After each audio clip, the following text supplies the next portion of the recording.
Hello everyone, today I'll show you how to turn this shot into something like this.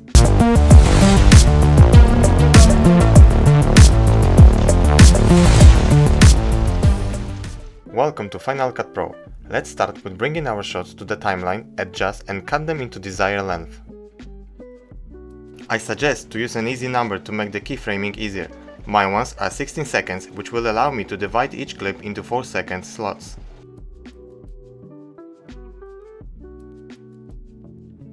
Now we can start to remove the green background with the keyer. I will help myself with increasing black level in the matte tools.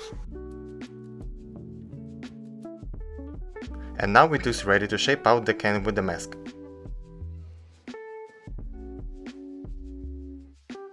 In my case, where all three products have same shape, I will simply copy the first clip and paste the attributes into the other two.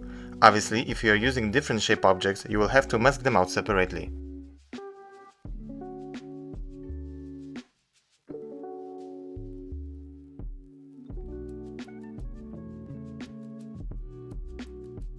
Next step is to do a compound clip for each of the cans. Just make sure to name them, as it will make your life way easier later on. To do so, right-click on the clip, choose New Compound Clip or press Option button and G on the keyboard.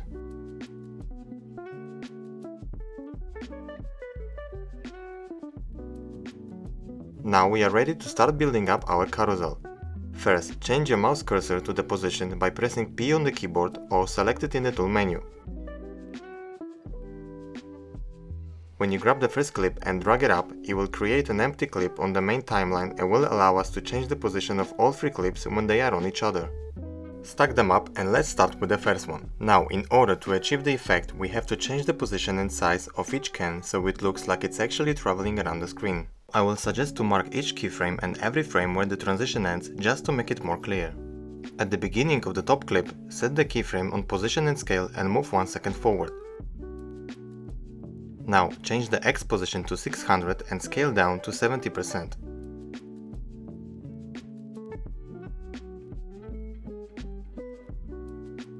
Next, I'll move forward another 3 seconds because that's how long I want my can to spin before next move. Set the keyframe on position and move 1 second forward. Change X position to -600. Move forward another 3 seconds and add keyframe on position and scale.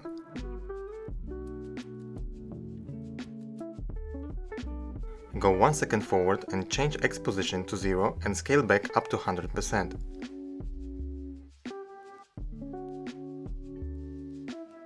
Move 3 seconds forward, set keyframe on position and scale. Go another second and change X position to 600 and scale down to 70%.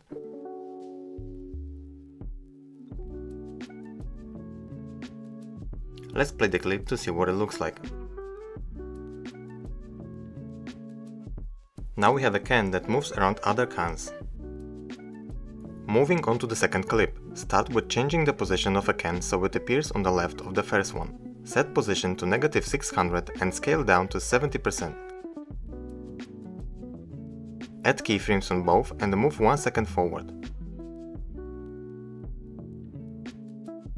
Change position X to 0 and scale up to 100%. Go to second 4 of the clip and set keyframes on both position and scale.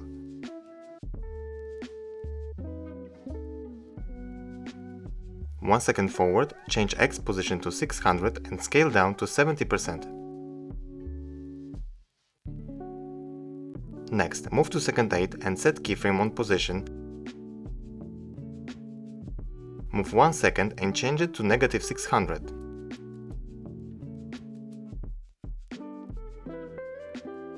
Another 3 seconds forward. Set keyframes on position and scale and 1 second after change position X to 0 and scale up to 100%.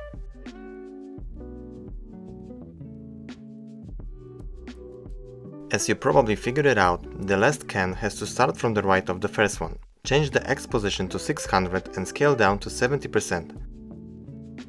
Set keyframes on both and move 1 second forward.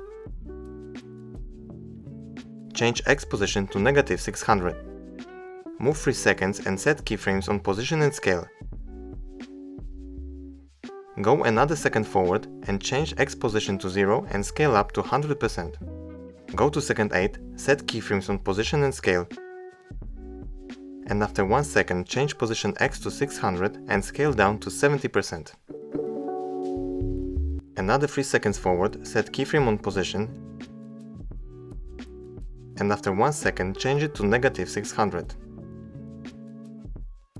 If you play it now, you'll see all the cans are moving in the rhythm, but some of them are crossing on the top of the other ones. Now, before we fix this, you might wanna add some effects to spice up the shots a little bit more. Let's blur the cans that go in the back and keep the front one in focus. For that, open Effects menu, go to Blur section and choose Gaussian. Apply it on the first clip.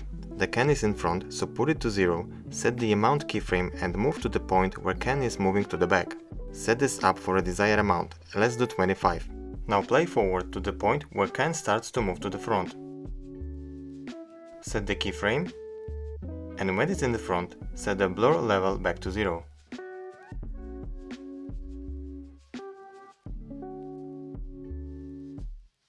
Repeat the same action with other clips, blurring each can when it's in the back.